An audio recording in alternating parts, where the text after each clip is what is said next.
This is Mario with MIA Microflight, and I am working on a special project. This is a foosball table, or soccer table, or in Spanish, football table. This is one of the first ones I designed before I actually bought a foosball table that I found for $25. And this right here is the second iteration.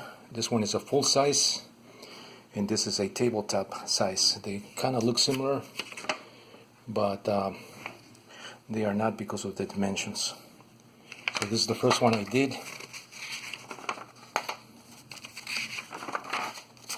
You can see some of the rough dimensions I was sketching before I started doing the actual design. Just getting familiar with the setup. It's been a while since I played foosball. And the reason for this project was actually my little nephew that came home on my birthday, and we celebrated by having a little tournament with a smaller table, really that's made for kids, So we had a lot of fun with a little table, but we outgrew it almost instantly. And I decided to build a table so that next time he comes, or my kids come, or friends, so the family come, we can all enjoy a little fun here. Rather than getting on the phone and playing silly games on your phone. So it's good to have these projects or do these projects, for the family, because it engages everybody. It just keeps the family together, and that's important. So anyway, that's the first one I did. This is the one that I've been working on lately. But before I go on to this, let me show you what I bought. I bought this table for $25. I was looking online on OfferUp, and I was putting bids on a few of them, and this just happens to be one of them. The gentleman let it go for $25. I couldn't pass that offer. It's a pretty decent table. It's got some cosmetic little details here, but nothing major. This can be painted. In fact, I was going to paint the board again and redo the white lines, but I decided let's give it a shot. Let's try it first before I dismantle it again and refinish the surface. So I may do that with this table still, but I actually took it apart completely, put it back together, and did some small modifications, such as these little screws here. These are countersunk screws, wood screws, that attach these corners these corner plastic pieces better to the corner, and it's more flush with the plane surface. 4 of them have this little countersunk screw which attaches these plastic pieces, corner pieces better. They do have 2 screws on each side which hold it also well, but I wanted this to be more flush and not flop and not have any spacing in between. So that was one of the little modifications I did. The other modification was to reinforce these areas here for these braced plates. There's 4 of them right there, and there's 4 of them per side here. So I went with a through hole and put a bolt, washer, and lug nut. Before, it just had wood screws from the back, and that was a little bit weak. So now it's very strong. So it turned out to be a nice table. For $25, you can't beat this.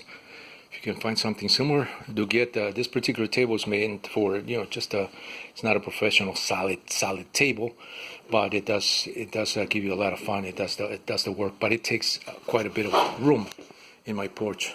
This table is 26 by 54 inches, about roughly, and so that's the reason why I decided to do this little table here, because I wanted something a little more compact that I can put on top of just a little low table, and have 2 chairs facing each other, and then 2 people can play, while sitting down and having a drink or having a little bit of coffee.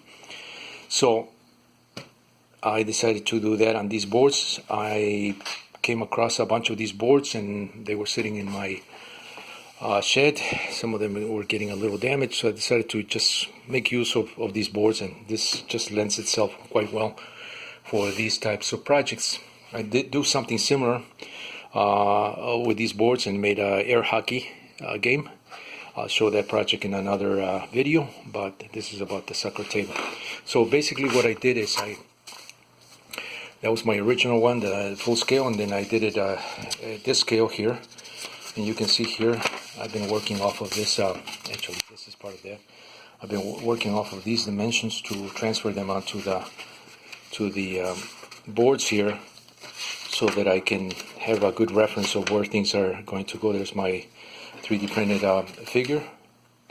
That's a little figure there. I'm printing two more so that at least I can have the goalie section here. These rods are, this is a carbon fiber rod, but you can also use fiberglass. Fiberglass kind of flexes a little more if you can find steel ones cheap. If you're building something similar to this, steel is better, but carbon is also pretty rigid, and so, but it's very expensive, you know, if you go with carbon rods. I just happen to have this rod and just fit the hole here inside this two-piece figure. And the way I did this figure is actually it's supposed to have another hole here that didn't quite print, so I'm redoing these figures with that hole. I make sure that that hole is there before it starts printing. So there's a hole here that goes right through the rod, and it's got two little screws, one on top and one at the other one, because this is a two-piece figure, just to make it easier to print. You know, so they print flat, and you have nice surface on both sides. They're very symmetrical. So you know, nothing really fancy. I mean, I could have designed the face of a real player, do arms, and you know, added more detail, but I decided just to keep it very simple, so it prints fast and it does the job. And so this is, you can see it has good balance, just by nature of the design, and also by nature that it has a screw at the bottom of right by the feet, so it comes right back up. So it's got good kick action. Anyway, so that'll be those will be the rods with the figures. You can see the tracings already on this board. This board roughly is about 18 inches by 36, but the actual dimensions are actually based on the separation of the figures and the separation between the rods here. I will post all these dimensions if somebody wants to do something similar. I have all the dimensions on different sheets, but if somebody wants to do something similar, just let me know in the comments if you would like these dimensions, and I will post them, or get a little closer to the illustrations, and you can just lift those dimensions from them. I will do that in a separate video if people want them. I just don't want to spend the time doing that if nobody wants it, you know. So this is where I'm at. I'm about to cut these sections here. So you can see this will also have a cut here. This is where the ball will drop, you know, the goal. And this will have I want to do a net, a nylon net, so it looks more realistic. But the sides here will be angled, like on my first design of the table. You can see how it's angled. Let's see if I have a better drawing here. Okay, you can see here, it's kind of angled here, and that's so that the ball, it creates a pocket, you know, in a channel for the ball once it drops in the back. So, and this is just a top plate here. So I will do the same on this smaller table. And once I cut this area here, I will have you know, the board to do the back and the top. There's about a 2-inch distance from here. So this raises about 3 inches. You know, the side boards, these boards are 6 inches high.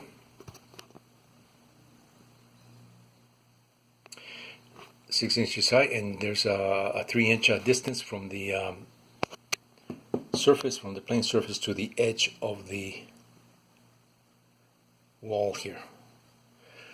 The distance from the rod to the surface is 2.25 inches high, and these figures are, you can see it's 2.25. Actually, no, 2.5 is the distance between the surface to the center line of the rod here. And the figure from the center line of the rod to the bottom is 2.25, so it gives you a 1/4 inch spacing underneath. And I also have 1/4 inch spacing from the back when it's fully horizontal to the goalie, and to the other player in front there's 1/4 inch spacing. So there's plenty of spacing there for the figures not to interfere with each other.